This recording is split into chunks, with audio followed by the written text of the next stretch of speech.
This week we're making some big changes. New look, new format, and yes, putting my name front and center. I'm Mike Flynn, and this channel is now under my real name rather than A Journey to the Truth. Each week I'll tackle 3 big stories shaping our world. What's happening, what it means, and what I believe is the truth behind the headlines. If you're short on time, use the timestamps for quick summaries at the top of each section, or stick around with me for a deeper dive into the gritty details. Whether you're new or returning, jump to the comments and let's build a bold, honest community together. Here are this week's 3 big things. Is there an AI bubble that could crash the whole market? I'll review Ben Shapiro's new book, Lions and Scavengers, and we'll investigate the conspiracy theories surrounding Charlie Kirk's death, fueled entirely by Candace Owens. Let's dive in. Are the AI stocks about to crash? If they do, will they bring down the rest of the stock market with them? Is AI all that it's hyped up to be? AI stocks are fueling the current surge in the stock market, but this growth comes with major risks. AI stocks are driving most of the market's record gains, so much so that just a few companies now have outsized influence over the entire S&P 500. And despite the headlines, actual business use of AI is still limited, and many are questioning its real impact. Outside of tech, signs of economic strain are everywhere, from consumer spending to housing and travel. Even top voices in tech are sounding alarms about excessive enthusiasm and sky-high valuations. And while some predict a dramatic market crash, I see a slow, uneven rebalancing instead. That is, if economic policy stabilizes. If it does, money may start flowing out of AI and into other sectors, potentially restoring balance in the market. Okay, now let's dig into the details about how this bubble formed, what's really propping up the stock market, and what history can teach us from the last tech craze. Plus, why I think we won't see a major market collapse like many predict. This is where the stories and details get interesting, and I hope you'll stick around for them. Otherwise, jump on ahead to the next summary. And whether you stay or go, let me know what you think of this new format. So, the other day, my girlfriend sent me an article that her dad had sent her, along with a few questions for me. The article was titled, "Is the Bubble Bursting?" by Ted Goya, posted on his Substack, The Honest Broker. In it, he makes the case that current AI stock prices are seriously inflated and that we're staring down the barrel of an AI bubble burst. He first posted this article as subscriber only, but now that the market's gotten shaky for some of these names, he released it to everyone. Now, let me make this clear. His argument isn't just that AI companies will crash, but that the whole stock market is at risk. Record highs in the stock market, he says, are basically all thanks to these AI stocks doing well. Once they start to go down, the rest of the economy's weakness will be exposed. He points to plenty of troubling signs. Fast food and coffee sales are down, Vegas tourism is lagging, and the hotel and hospitality industry has been shrinking. In the housing market, there are 500,000 more homes for sale than there are buyers. His real takeaway is that if you strip out AI, most industries are just treading water. Right now, half the gains in the entire stock market come from just 5 companies, a handful of tech giants deeply invested in AI. And the concentration is honestly wild. The top 10 companies in the S&P 500 now make up 38% of the index, nearly double the historical average. If you think you're diversified by owning an S&P 500 fund, the reality is you're making a massive bet on just a few tech names. Nvidia alone is now 8% of the entire S&P. At this size, a wobble in just one company moves the entire market. Even Sam Altman, OpenAI's CEO and one of the loudest voices in all of AI, recently admitted that we're in an AI bubble and called some current company valuations insane. He's compared today's environment directly to the dot-com bubble, pointing out how easy it is for investors to become overly enthusiastic about a kernel of truth. And despite all the hype, businesses are not clamoring to buy what AI companies are selling right now. Now, for all the press, the big spending just is not there yet. Most of what we see are pilot programs and research partnerships, not real widespread adoption. It's similar to what happened during the VR craze. Billions poured in, headlines everywhere, but when it came time for customers to actually pay for the products, most took a pass and the investments fizzled out. So, are we really in an AI bubble? Well, it depends on what you mean. If you're just saying that these AI stocks are overpriced, then yeah, I agree. It's hard to disagree. But if you're saying the whole economy is going to crash the second that the bubble pops, that's where I see it a bit differently. Here's why. First off, this AI bubble is very different from the dot-com bubble. The most obvious example from the dot-com era is Pets.com, which went public in 2000 with an $11 per share IPO, raised $82.5 million, and then went bankrupt 9 months later, selling at 22 cents a share. Pets.com tried to be a proto-Amazon for pet supplies, but at the time, people just weren't ready to wait for delivery when they could grab what they wanted off a local shelf. The dot-com bubble burst because investors did not understand the consumer. The technology was there, but the world was not quite ready for the lifestyle change. With AI, it's almost the opposite problem. Investors get the consumer, but the technology just isn't there yet. Right now, businesses aren't lining up to pay for AI because most of what's out there is just a glorified Google. It's clever, but it doesn't deliver anything close to the business transformation that's being sold in the AI hype. Why would companies pay through the nose when a standard search engine or a free AI tool does the trick? Now, that's not what people are betting on when they buy these stocks. The promise is way bigger than that. AI reimagining business productivity, automating huge tasks, even replacing entire job categories. But as of now, the tech is just nowhere close to that. So what does this mean for AI stocks? Investors know that what they're buying is about where AI might end up, not where it is today. Unlike the dot-com bubble where the final product was unveiled and failed fast, with AI, even believers know it's a long journey, and they're willing to keep their money in for the promise of future breakthroughs. But what'll actually happen?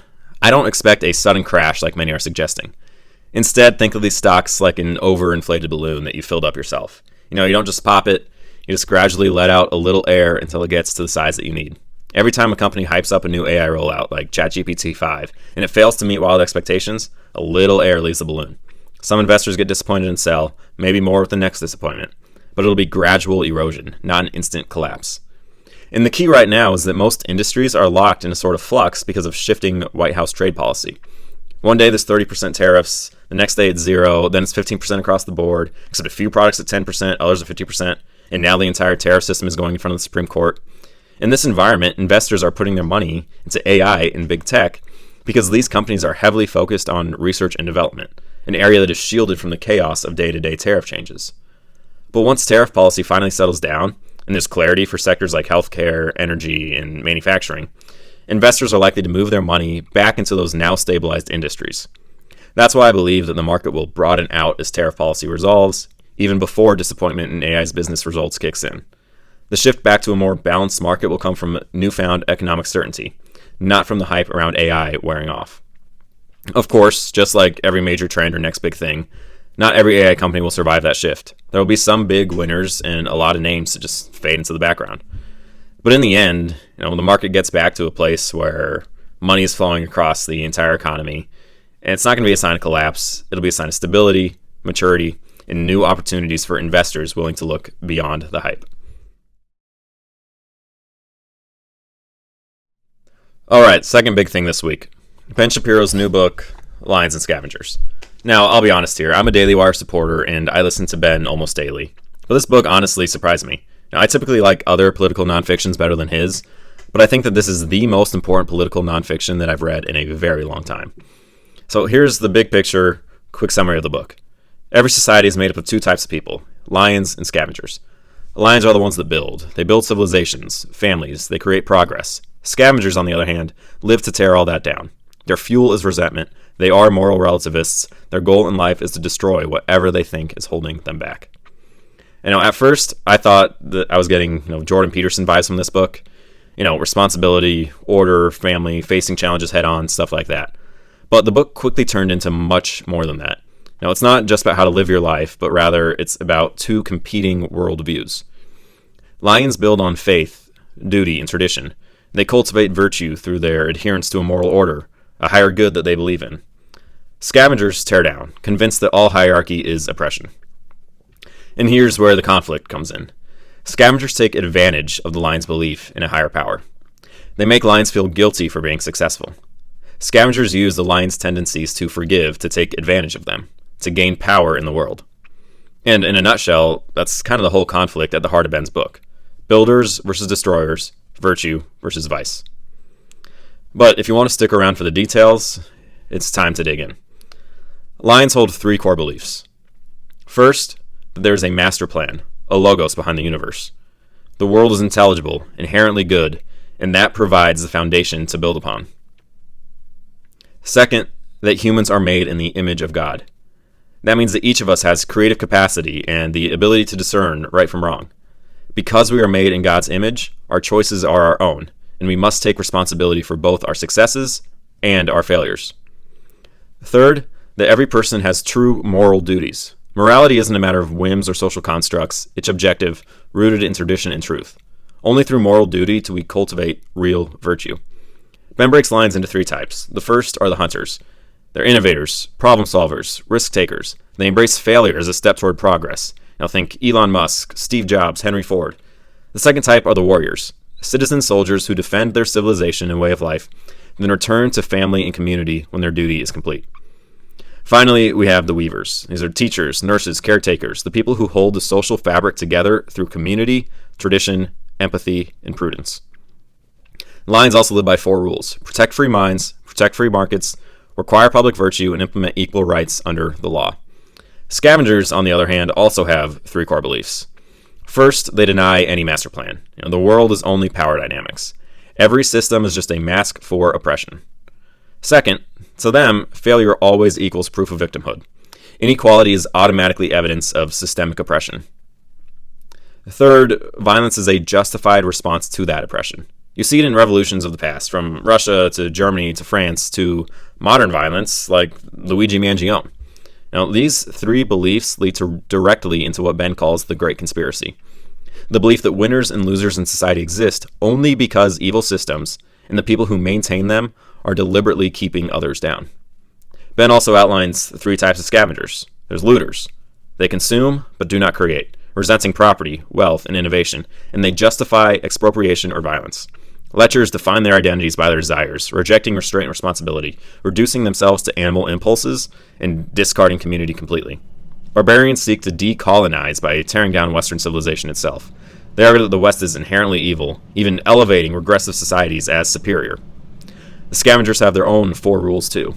Control free minds, destroy free markets, disintegrate public virtue, and reject equal rights under the law. And here's where the conflict comes in. Scavengers are often smart, and they know that lions live by a moral code. They exploit that. They guilt-trip lions into questioning themselves. You've oppressed, you've hurt, you've gained power unfairly. They prey on the lion's sense of mercy by portraying themselves as needy, oppressed, and hurting. And once the lion stands down, puts away his roar, the scavenger can win. Sometimes they even manage to flip lions into joining them. Now, here's where I'm at in my thoughts on this book. As I said before, at first I thought this was going to be Jordan Peterson light, but it's not. This book lays out 2 competing worldviews, those who believe in preserving society and those who want to tear it down completely. And let me say this, it's not simply left versus right, rich versus poor. Anyone can be a lion or scavenger. The poor can be lions, the rich can be scavengers. There are lions on the left, and there are plenty of scavengers on the right, especially in the conspiracy-riddled, red-pilled spaces. It's not about where you sit politically, it's about how you see the world and how you process injustice. And honestly, it's hard to disagree with Shapiro's basic premise here. People he classifies as scavengers often state their worldview openly. The BLM leaders and writers like Nicole Hannah-Jones, Robin DiAngelo, Ibram X. Kendi, they've said flat out that America's systems are designed to keep black people down, that family and church structures serve oppression. Socialists like AOC and Bernie openly argue capitalism itself is inherently corrupt and unfair. Schools teach kids that America is uniquely evil while ignoring the greater context of slavery and oppression worldwide. And on the Republican side, conspiracy peddlers like Candace Owens are suggesting that Jews secretly control everything. Now, these are not hidden beliefs. They're spoken out loud in the open. But what is up for debate is whether you believe lions are the good guys and whether Western civilization is still worth defending. As for me, I agree with Ben wholeheartedly. The book is very well researched, well presented, and hard to refute. I agree with his passionate defense of capitalism. I agree with him when he says that the main problem of the average scavenger, the one who does not have any power, but just the random Joe on the street, is that they are envious. They believe that they are robbed of what is owed to them by the pseudo-lions who are in control exploiting them. This leads to something called resentment, which is projecting their own inferiority onto something else, like the broader systems that govern us. And I also want to shine a light on one of Ben's strongest points, a quote he borrows from G.K. Chesterton. Chesterton said, and I'm paraphrasing here, that if you come across a random fence in a field and you don't know why it's there, don't tear it down. Only after you actually understand its purpose should you even think about removing it. To me, that's the perfect metaphor for what scavengers do. They want to rip down every system in sight. Capitalism, government, churches, family life, but none of them can really explain why those things exist in the first place or what good they actually bring. Now, why is capitalism important? Why do we value the government we have, or the churches in our communities? How does the nuclear family set future generations up for success? Now, if you can't answer those questions, maybe you shouldn't be taking a sledgehammer to these institutions. Now, you need to understand both sides before you try to change anything. For example, I understand that there's a reason we focus on America's history of slavery and civil rights in school. It's crucial for kids to learn where we failed, see how our moral compass has shifted, and recognize the warning signs of discrimination. Teaching that history honestly, showing students that even good people can make terrible ethical mistakes, is important. And it's because I understand that, from an objective perspective, that I can also argue that we should also be teaching the ugly sides of other nations' histories as well. Really, the context of what was normal in the rest of the world at the time we were committing our past atrocities. And that's an argument that I made in one of my earliest videos on this channel. Now, it's only when you know the purpose and effects of something, the good and the bad, that you're equipped to make real judgments about what should stay and what should be torn down. But that's exactly what many scavengers cannot do. The ones most eager to tear down the nuclear family, to bulldoze churches, to uproot the moral order, can't explain why those things are there in the first place. They just want license to do whatever they want, when they want, and write off any rule or tradition as pure oppression. If you can't explain why tradition exists, why society codifies some behaviors and discourages others, you should not be in charge of burning it down. Simple as that. And I save my final point because it leads into my third big thing, conspiracy theories, or as they like to call it, just asking questions. Ben spends a chunk of the book on this, and for mainstream conservatives, I believe it's the most important part of the book. Because so many once mainstream voices, like Tucker Carlson and Candace Owens, are now devoted to trafficking in constant conspiracies. And so I'll close this section with this excerpt from Ben himself, straight from his book. It's on page 110 to 111. So he says, "The process begins with just asking questions. We have all been taught that we ought to be skeptical of received wisdom, that we ought to ask difficult questions. And that is certainly true. Of course, we ought to ask questions. But the purpose of a question is to find an answer. Those who just ask questions aren't actually interested in answers. Precisely the opposite. They are interested in justifying their particular great conspiracy theory by discrediting those who actually do seek answers. Those who ask questions in order to obtain answers and solutions strengthen society. And those who ask questions merely in order to tear away the credibility of the institutions are scavengers. Just asking questions is an easy strategy for scavenging demagogues. It begins by implying a great conspiracy theory. Is the Earth flat? The scientific authorities are lying to you. Was the moon landing real? Your government will falsify anything, including one of the most viewed events in the history of the planet. Who was really behind the killing of JFK? There must have been a group of powerful people who decided to assassinate the president, thus ushering in a new era in America of centralized power. Is America run by lizard people? You can't trust any of your leaders. Do the Jews run the banking system? There's a group of sinister outsiders who are utilizing the methodologies of power to subjugate you. These are all questions with definite, provable answers. The Earth isn't flat. America's moon landing was real. JFK was shot by Lee Harvey Oswald. The United States isn't run by lizard people.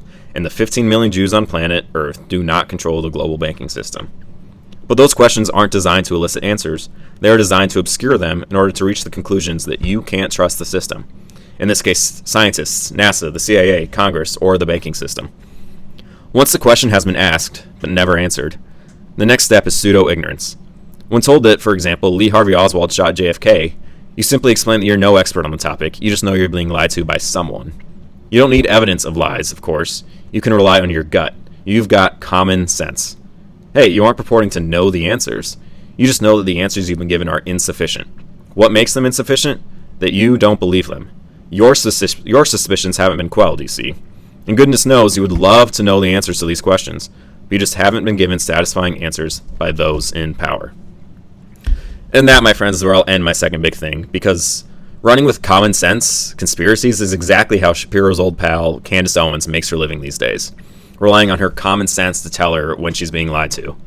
Which takes us into our third big thing, the hideousness of the Kirk conspiracy.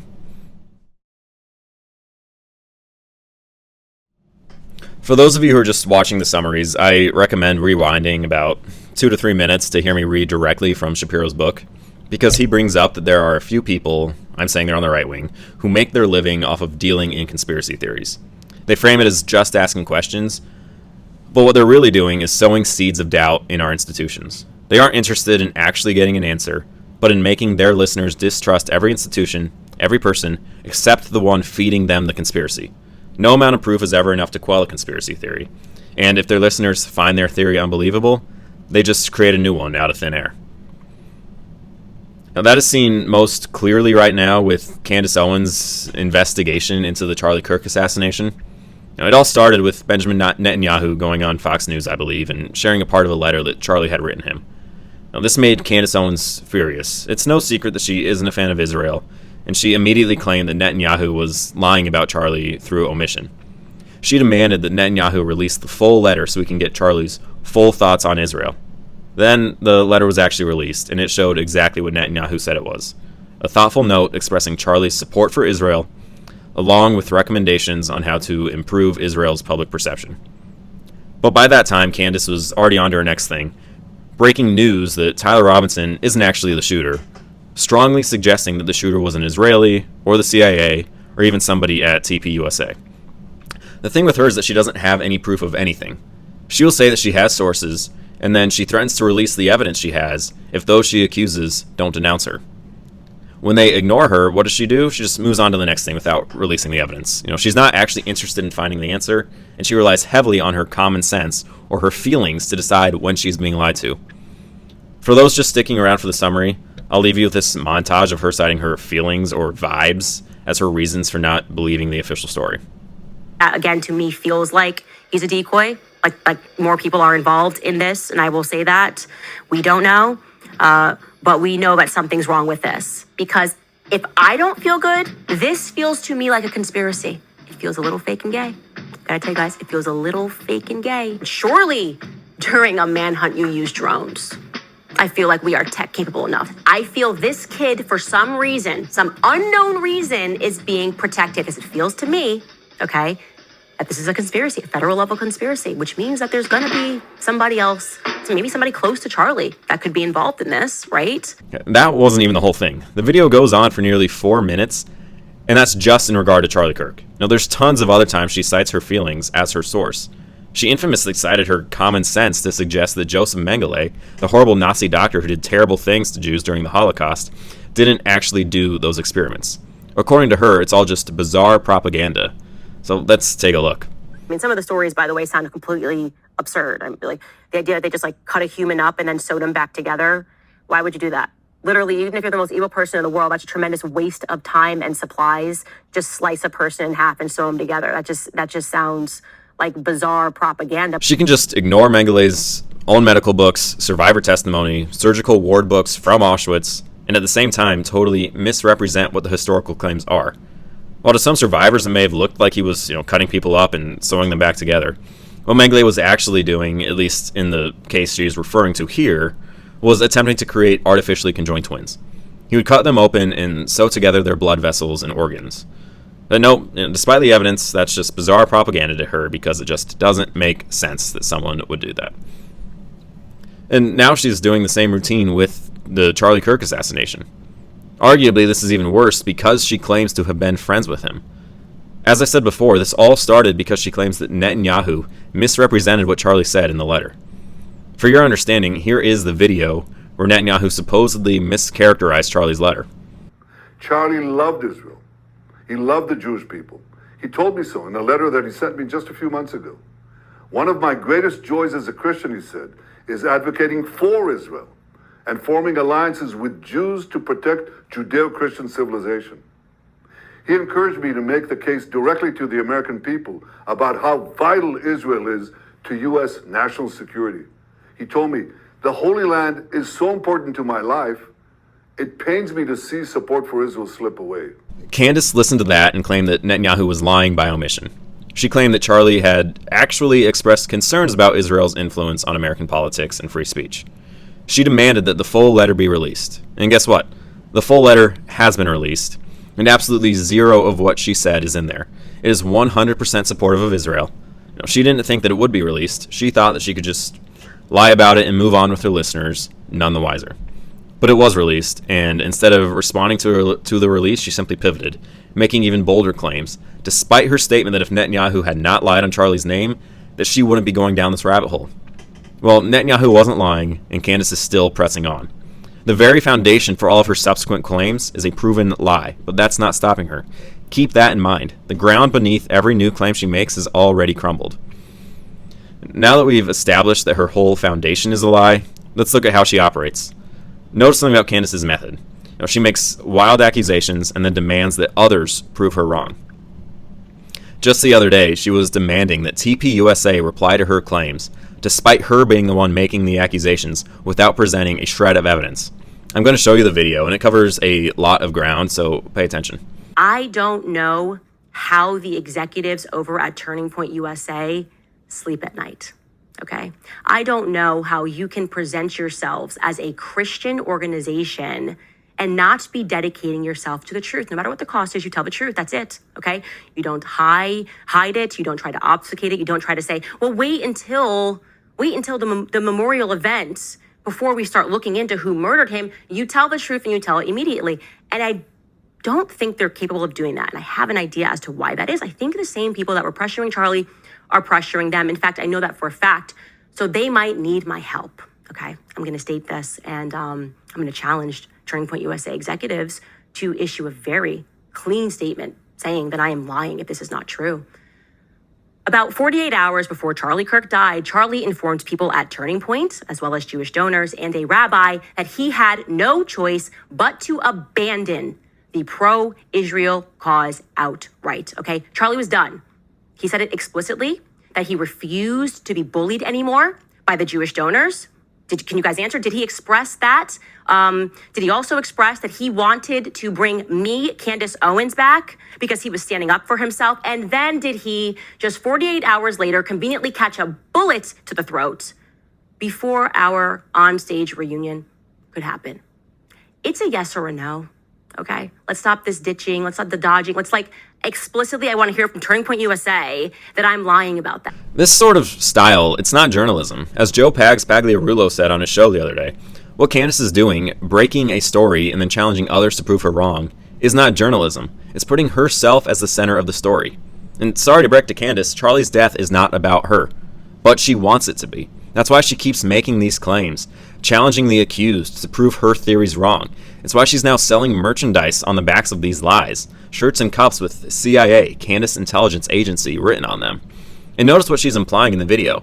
If TPUSA doesn't respond, she must be right. And that is classic conspiracy grifting. Make the accusation, put the burden of proof on someone else, and then when they ignore you, claim that silence proves you right. And if you caught it in the video, the lies she makes are much darker than her just shifting the burden of proof onto TPUSA. She is actively accusing, though only by implication, TPUSA, Jewish donors, or Israel of killing Charlie. And she does it while maintaining plausible deniability. She doesn't directly say that they are responsible for killing Charlie, that they were the ones that pulled the trigger.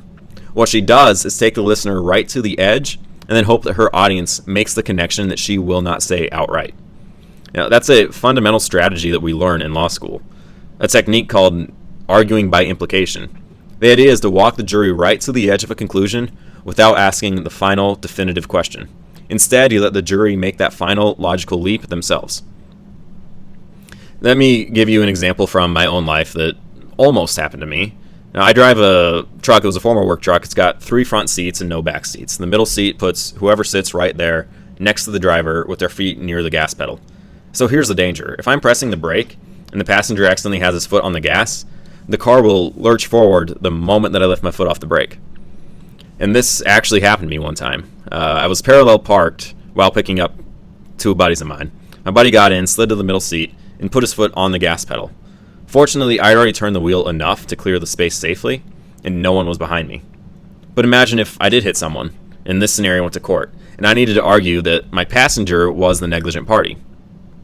As the attorney, I'd cross-examine the passenger with questions like these. And remember, cross-examination allows for leading questions, so don't challenge me on that. But I'd say, you sat in the middle seat, correct? Yeah. You knew the car was running when you got in, correct? Yeah. And there were no barriers between you and the driver, correct? Yeah. And you're aware that the gas pedal is located at the driver's feet, correct? Yeah. Here's the crucial part. You don't ask the next obvious question. You don't say, you stepped on the gas pedal, didn't you?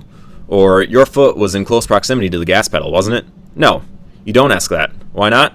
Because that gives the witness a chance to deny it. It opens the door for them to say no and potentially undermine your entire narrative.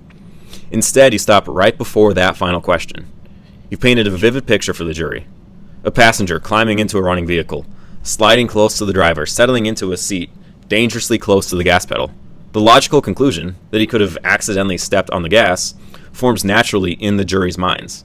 And critically, the witness never gets the opportunity to disagree with that conclusion.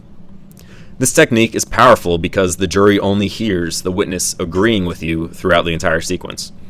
Your narrative builds momentum with each yes, and when you stop just short of the ultimate question, the jury completes the story themselves. And that's exactly what Candace is doing here. Of course, she isn't doing this to get a legal ruling in her favor, but she is making sure that she escapes any possible legal culpability. I see people online asking why TPUSA hasn't sued Candace for slander. And the reason is because she'd get away with what she's saying.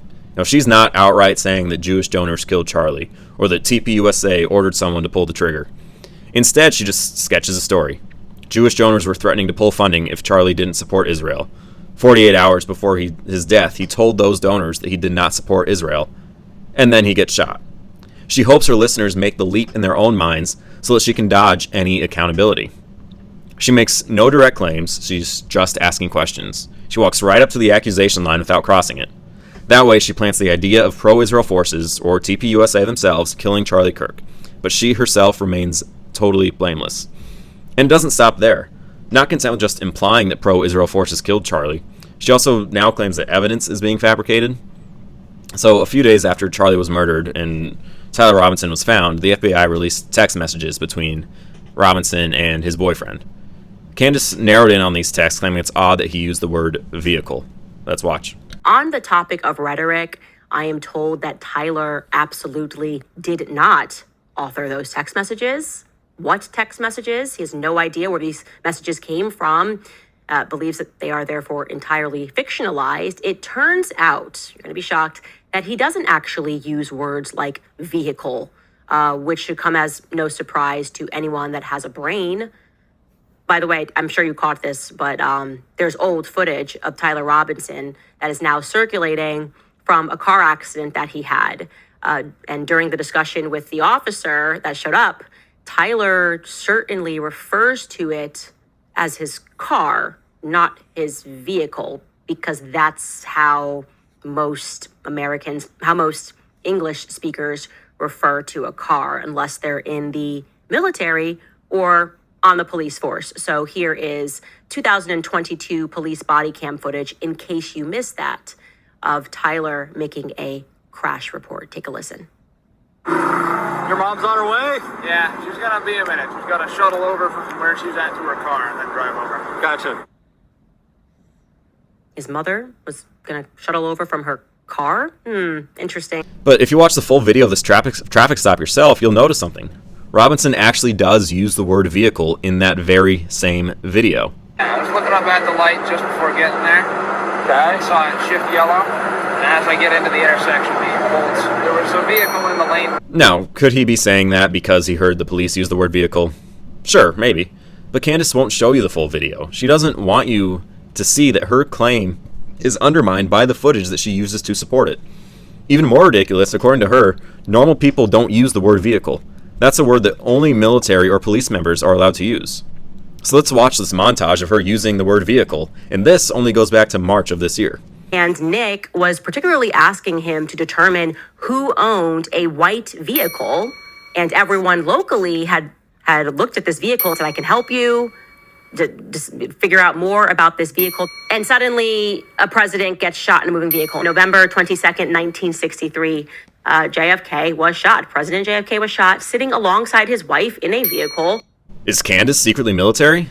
According to her logic, she must be. What country's military does she serve? Certainly not Israeli. They would never hire her. American? Nah. She wouldn't be railing against the FBI so much.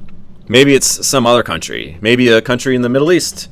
Maybe a small rich country near Saudi Arabia who tries to play both sides, giving massive gifts to the United States while also harboring literal terrorists.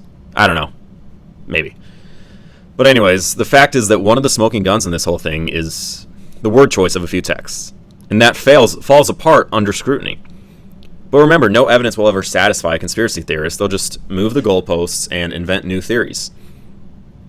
Her newest theory is that there was a woman working with Tyler Robinson.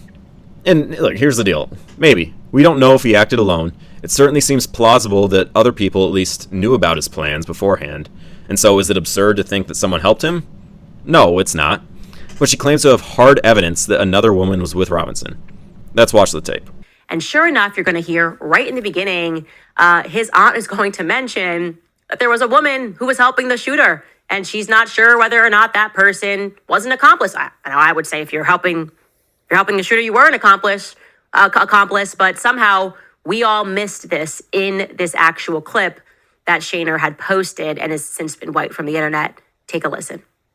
If you time how long it took him to get from that little part over to here, was way longer than it should have been. So I wondered if the girl had given him stuff, like if there is an accomplice. Sorry, you're filming. And it said right here, that picture from Sam's across the street, he was right here. Yep.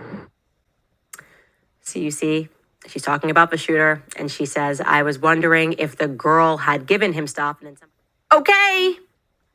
So we have the woman who was my source who said that the FBI cut the footage, and she was certain of it.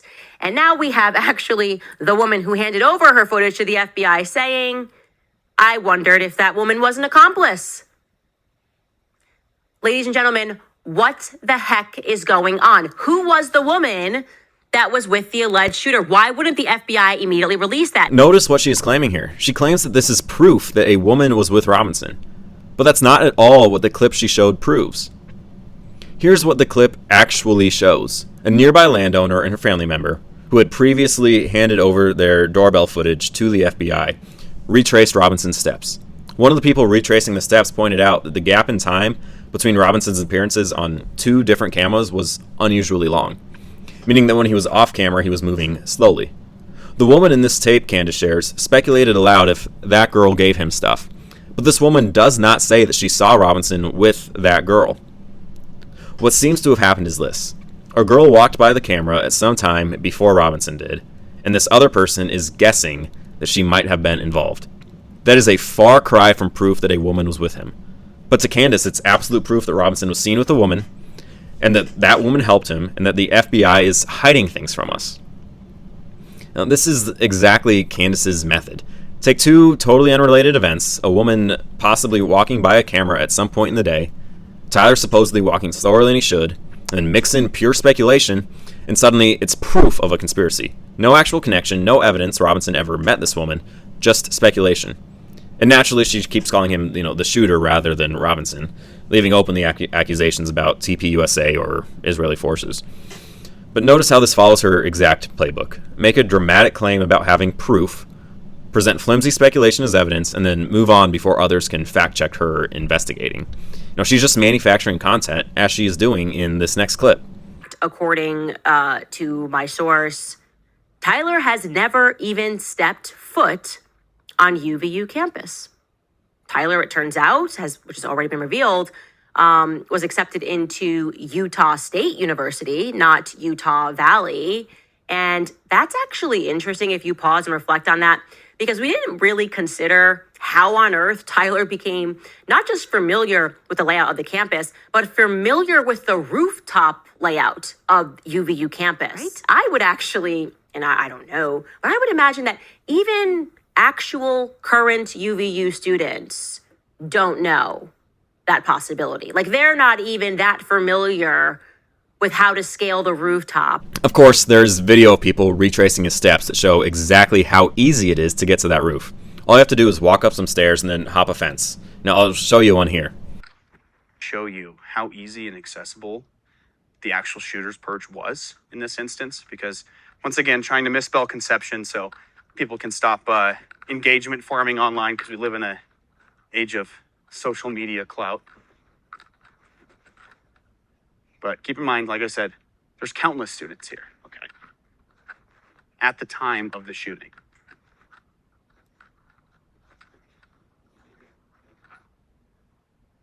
This is the connector between the 2 buildings. You see that there's a staircase access, very easy. There's an access over here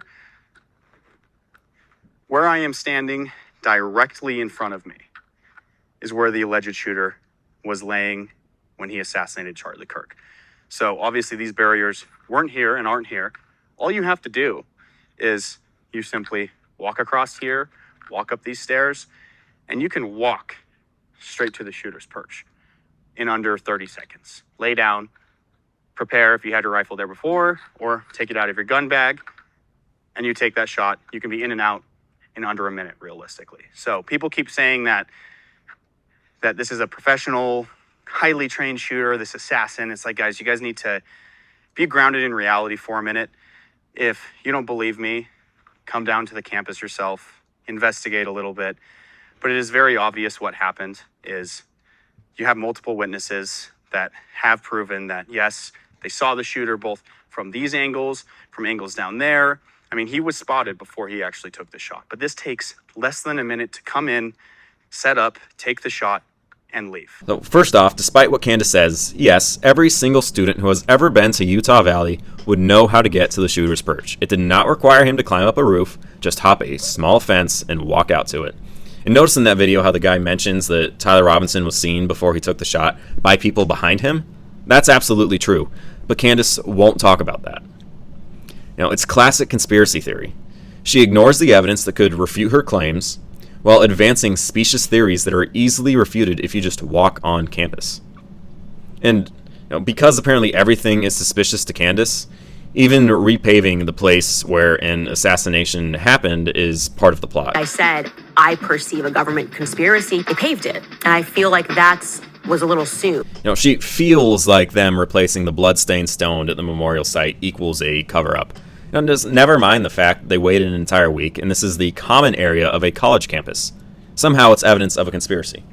It couldn't be that the FBI and law enforcement had, gotten everything they needed from that spot, and yet every day college kids still trudged over those stones on their way to class. Maybe it was time to finally clean it up so no one else had to walk through Charlie's blood. No, that couldn't be it. It's a cover-up. And this is getting a bit long, so we'll just go through a few more of Candace's wild claims and lies. According to Candace, Charlie was about to convert to Catholicism. He had apparently been praying the rosary and attending Mass, according to her. And look, I'm a Catholic, so if that's true, then great. But Charlie never said any of that stuff publicly. In fact, he said the opposite before he died, that he can't be on board with a religion that elevates Mary to a place of honor like Catholics do. And then, of course, all this was debunked by people who actually knew Charlie and spent every day with him. But again, when you're making it up as you go, facts are just obstacles. And then recently she was bringing up Netanyahu going on different right-wing podcasts in America. I guess Netanyahu went on Patrick Bet-David and the Nelk Boys along with a few others. Now, Candace finds it strange that Netanyahu didn't go on Charlie's podcast. She seems to suggest that Netanyahu not going on Charlie's podcast is proof that Charlie had abandoned Israeli causes. But what is quite obvious, though, is that Netanyahu was going on podcasts that are popular with kind of like the red-pilled right, guys who generally aren't warm to Israel, who are likely to fall into Israel hatred. It seems like Netanyahu was taking Charlie's advice and changing Israel's messaging campaign, taking their messaging directly to a large consortium of people who don't like Israel. If that was the goal, there's no need to go on Charlie's show. Charlie and his audience were already pro-Israel. Netanyahu would not have changed any minds by going on his show. So, do you see the pattern here? Every single claim of hers falls apart under basic scrutiny. But that's not the point for Candace. The point is to keep her audience engaged, keep them doubting, keep them consuming her content. She's not seeking truth, she's seeking views. And the most damning part, she admitted that this all started because she thought Netanyahu lied about the letter. Well, the letter's been released. Netanyahu told the truth. Her entire foundation has crumbled. But has she stopped? Has she apologized? No. Instead, she doubles down with even wilder theories, providing no evidence to back it up. Now, this is what modern conspiracy grifting looks like. No evidence, just feelings. No accountability, just a pivot to the next theory. And unfortunately, there are people who believe her because they want to believe that their institutions have failed them. But Candace Owens is not here to fix anything. She's here to profit off of your distrust. All right, there we go. That's the first of my new 3 big things format. Thank you for sticking around, whether you skipped ahead to the summaries or watched the entire thing. Let me know in the comments where you agree, where you disagree, and what you think of this new approach. And as I said earlier, let's build a real community here. So get the conversation going down below. And as always, if you made it this far and want more, please don't forget to like and subscribe.